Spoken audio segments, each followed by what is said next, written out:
nós passamos aqui a deliberar sobre a improcedência liminar. Inclusive, começaremos o nosso segundo bloco, a nossa segunda parte, falando ainda sobre isso. Por quê? Porque esse aqui é um tema que merece o devido cuidado, a devida atenção. Por quê, professor? É novidade? Na verdade, não. Na verdade, nem é novidade. Ou é, ou não é. Não, não é. Não é novidade. Só que essa matéria, esse tema, ele passou por algumas reformulações com o novo CPC. Então, já era possível, o CPC antigo já previa a possibilidade de improcedência liminar do pedido. E veja bem, a diferença disso aqui para tudo que nós falamos até agora é porque aqui está se julgando o mérito. Por vezes, ao longo dessa aula, eu fiz menção à sentença terminativa, aquela que extinguia o feito sem resolução do mérito. Por exemplo, por indeferimento do pedido, porque a petição inicial era inepta, porque foi ordenada a emenda da petição e não foi realizada a emenda, porque tinha manifesta legitimidade da parte, porque o autor não demonstrou seu interesse, porque o advogado não cumpriu com os requisitos do artigo 106, ou seja, indeferimento do pedido, e eu disse que nessa situação o juiz estaria proferindo uma sentença terminativa, sem análise do mérito. Agora não. Agora eu estou falando de mérito. De mérito. Improcedência liminar do pedido, julgamento de mérito, sentença definitiva. Sentença definitiva, extinção do feito com a apreciação do mérito. Isso já existia? Até já existia. Só que esse instituto da improcedência liminar do pedido sofreu uma significativa modificação com o novo CPC. Isso porque o novo CPC trouxe como destaque, como um dos principais pontos, a chamada teoria dos precedentes. Já ouviu falar sobre isso? Essa é uma tentativa. Você sabe que o novo CPC ele foi construído com alguns escopos. Um dele, ou dois deles, dar celeridade ao processo e aumentar a segurança jurídica. Porque, infelizmente, temos vivido dias de loteria jurídica, onde alguém distribui uma demanda de tal modo, obtém ali uma procedência, outro alguém distribui uma mesma demanda, idêntica, e é improcedente. Por quê? Porque o juiz A, ao interpretar o caso concreto, ao interpretar a lei, entendeu que deveria ser provido, e o juiz B, interpretando a mesma lei, entendeu que não. Insegurança, loteria, é nesse contexto que o novo CPC trouxe consigo a chamada teoria dos precedentes, importando realmente lá do direito americano, lá do common law.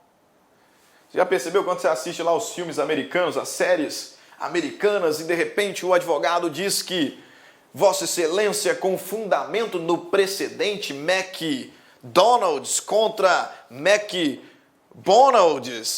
né? Vai lá e fica citando precedente ao invés da lei. Isso é common law, teoria dos precedentes. É um pouco disso que o CPC está querendo trazer para a nossa realidade, para ganhar em celeridade e em segurança. Para que não aconteça do STF julgar uma coisa e o juiz aqui na primeira instância falar diferente. O Tribunal de Justiça diz algo num sentido e numa demanda idêntica o juiz aqui da primeira instância fala outra coisa. Loteria, ou às vezes no mesmo tribunal tem uma câmara julgando assim, uma outra acolá. No mesmo STF tem uma turma julgando de uma forma e outra turma julgando de outra. Que isso? Insegurança, loteria. É aqui que surge a teoria dos precedentes. O CPC ele estabelece alguns institutos, né? Alguns elementos que são precedentes de força obrigatória. Ou seja, independente da interpretação que o juiz realizará ali no caso concreto, ele tem que obedecer a esses precedentes obrigatoriamente. Inclusive, não é matéria nossa, não é ponto para agora. A gente pode até fazer um curso só sobre teoria dos precedentes, que é um tema extremamente relevante. Mas o juiz, no caso concreto, para não aplicar aquele precedente, ele tem que identificar as distinções desse caso com o caso do precedente de uma forma absolutamente clara. Inclusive, atribuímos o nome a essa técnica de distinguishing, porque eu estou importando algo do direito americano. Então, aqui aparecem algumas palavras em inglês, né? Distinguishing, overruling, né? Signaling, overriding. Aqui vai aparecer uma série de termos em inglês que são importantes. Mas veja bem, há quem até diga que se a teoria dos precedentes não colar, o trabalho vai ter sido meio em vão. Porque a grande expectativa de sucesso está aqui. Só que também está dando um debate, dando uma discussão terrível. Diversos doutrinadores dizem que tem que ser aplicado, outros tantos dizem que não, porque ao obrigar o juiz a aplicar o precedente de outrem, de uma câmara, de uma turma, eu estou engessando o judiciário. Alguns dizem que é inconstitucional, porque o CPC não poderia estabelecer normas vinculantes, isso é competência constitucional. Então está uma guerra, o tema é importantíssimo. E nesse meio surge isso aqui, a improcedência do liminar do pedido, que já até existia, mas que sofre fortes influências pela teoria dos precedentes. Por quê? Por quê, professor? Por quê? Porque agora, o juiz, quando ele receber ali a petição inicial e perceber, né, identificar que já existe um precedente obrigatório em deferindo o pedido idêntico, em causa idêntica, desde logo ele tem que improceder. Por isso, improcedência liminar de mérito. Por quê? Porque essa petição ela atenta contra precedente obrigatório. Atenta contra precedente obrigatório. Então não tem saída. O juiz está vinculado, ele está obrigado a aplicar esse precedente de modo a declarar improcedência desde já, improcedência liminar de mérito do pedido. Quais são esses precedentes de força obrigatória? Aqui, ó, artigo 332 do seu Código de Processo Civil. Dá uma lidinha aí. Nas causas que dispensam a fase instrutória, o juiz, independentemente da citação do réu, julgará, olha só, não é pode julgar, julgará liminarmente improcedente o pedido que contrariar. Esses aqui são os precedentes, né, vinculativos, obrigatórios. O juiz julgará liminarmente improcedente o pedido, independente de citação do réu, quando contrariar enunciado de súmula do STF ou do STJ. Não está falando de súmula vinculante, não, tá? Enunciado de súmula, qualquer, vinculante ou não. Se o pedido contraria enunciado de súmula do STJ, do STF, de pronto o juiz tem que improceder o pedido, independente de citação do réu. 2. Quando contrariar um acórdão proferido pelo STF ou pelo STJ em julgamento de recursos repetitivos. Né? Quando contrariar o julgamento de um recurso especial repetitivo, de um recurso extraordinário repetitivo, aplica-se o precedente. Então, improcede o pedido. 3. Quando contrariar entendimento firmado em incidente de resolução de demanda repetitiva, o famoso IRDR, também tema importante ser estudado, ou de assunção de competência, o IAC. Então, quando o pedido contradiz entendimento firmado pelo IRDR, ou pelo IAC, pelo incidente de resolução de demanda repetitiva, ou pelo incidente de assunção de competência. E, por fim, quando contrariar, enunciado de súmula de Tribunal de Justiça sobre direito local. Sobre direito local. Hipótese em que a improcedência deve ser imediata. Deve ser imediata. Só isso? Existe alguma outra possibilidade aqui de improcedência eliminada do pedido? Sim. E eu estou falando de mérito. Tá? Falando de mérito. Quando? Quando o juiz, verificar ali liminarmente a ocorrência de decadência ou prescrição. E por que eu repeti que a gente está falando de mérito? Porque você sabe que prescrição e decadência são matérias de mérito. O acolhimento, a identificação de prescrição ou decadência implica em uma decisão de mérito. Por quê? Porque são institutos do direito material. Material. Tá? Então, nessa hipótese, se o juiz identificar a decadência e a prescrição, ele também poderá, só lá no outro ponto, ele julgará a improcedência, se não observar precedente de força obrigatória. Aqui não, ele poderá julgar, desde logo, liminarmente, a improcedência do pedido. Por quê? Porque a pretensão já prescreveu, ou porque o direito potestativo já decaiu. Concluindo aqui, o legislador ainda diz lá no artigo 332, parágrafo 2º, que não interposta a apelação, o réu será intimado do trânsito em julgado da sentença, nos termos do 241. Então, o réu não precisa ser citado para que o juiz expeça essa petição, essa decisão, melhor dizendo, de mérito, de improcedência liminar. Ele não precisa, na verdade, ser citado. Ele não vai contestar.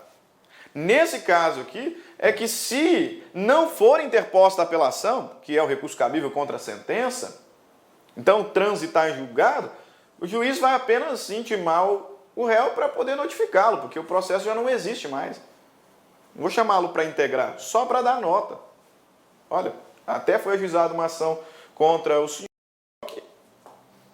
O pedido contrariava um entendimento firmado em IRDR, e por isso julguei improcedente liminarmente. E o autor não apelou. Então, estou aqui notificando do trânsito em julgado. Porque se for interposta a apelação, aí a história muda de figura. Parágrafo 4º, olha lá. Ó, se houver, melhor dizendo, parágrafo 3º, observe aqui, interposta a apelação, o juiz poderá retratar-se no prazo de 5 dias. Por se teve interposição de apelação, o réu ele vai ter que ser agora citado, Só que ele não vai ser citado para audiência de conciliação, ele não vai ser citado para apresentar contestação. Ele vai ser citado para contrarrazoar. Só que antes disso, detalhezinho importante, é que diante da decisão de improcedência liminar, se o autor apelar, o juiz pode se retratar. E esse aqui é um ponto interessante, que vale ser destacado, porque, como regra, o efeito regressivo, que é esse efeito, essa possibilidade do juiz se retratar da decisão que proferiu, é natural dos recursos de agravo. Pode ter efeito regressivo à apelação? Pode. Pode quando se tratar de decisões terminativas, como, por exemplo, o indeferimento, da petição inicial, que culminou uma apelação, o juiz vai lá e se retrata.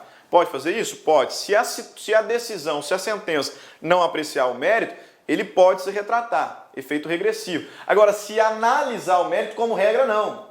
Excepcionalmente, quando se tratar de uma decisão de improcedência liminar, aí sim é autorizado ao juiz, diante da interposição da apelação, retratar-se no prazo de 5 dias. E para fechar o nosso encontro, Parágrafo 4º que diz aqui: se houver retratação, o juiz determinará o prosseguimento do processo. Então o sujeito foi lá, apelou, o juiz entendeu que realmente não tinha muito a ver com aquele precedente, não. Então, toca o barco. Toca o barco, dá sequência ao processo. E se não houver retratação, que era o detalhe que eu havia mencionado, o sujeito apelou, o juiz não retratou, então eu tenho que citar o réu, porque ele tem que entregar o processo. Só que ele será citado para apresentar contrarrazões, porque eu já estou em segundo grau. Eu já estou em segundo grau. Belezinha? Vamos fazer só uma questão da FCC, prova de analista judiciário do TRT. Casinho prático, diz lá: Paulo ajuizou uma ação indenizatória contra Moisés em decorrência de um acidente de trânsito que envolveu ambas as partes. Recebida a petição inicial, o magistrado, verificando desde logo a ocorrência da prescrição, poderá, o juiz desde logo verificou a prescrição. O que ele pode fazer, hein? Julgar liminarmente improcedente o pedido, após a oitiva obrigatória da parte contrária. Ah, balela, não é nada. Não é nada, não precisa ouvir. Não precisa ouvir. B. Ele poderá indeferir a petição inicial. Indeferimento da petição inicial é decisão terminativa. Sem análise do mérito. Aqui eu estou falando de improcedência do pedido mesmo. Julgamento de mérito. Então, errado. C. Julgar liminarmente improcedente o pedido, cabendo a Paulo, se não se conformar, interpor agravo de instrumento. Espera lá, é uma sentença. Uma sentença. Contra a sentença, interpõe-se a apelação. Quando a gente trabalhar recursos, eu vou fazer uma notinha aqui sobre esse pronto. Mas por hora, para essa questão, sentença, apelação. Errado. D. Julgar liminarmente improcedente o pedido, cabendo a Paulo, se não se conformar, interpor recurso de apelação, com possibilidade de retratação pelo magistrado em 5 dias. X da questão. Aí fala em indeferimento do pedido. Você já sabe que não, porque indeferimento do pedido não analisa o mérito. É terminativa. Aqui o julgamento é mérito. Então, julgar liminarmente improcedente e Paulo, que é o autor, pode interpor a apelação, sendo possibilitada ao juiz se retratar no prazo de 5 dias. Efeito terminativo. Ou melhor dizendo, efeito regressivo, na possibilidade do juiz retratar-se daquilo que anteriormente julgou. Beleza, pessoal? É isso aí a parte 1 do nosso curso de processo de conhecimento, procedimento comum. A parte 1 acaba aqui. E eu quero dizer que foi um prazer estar com você.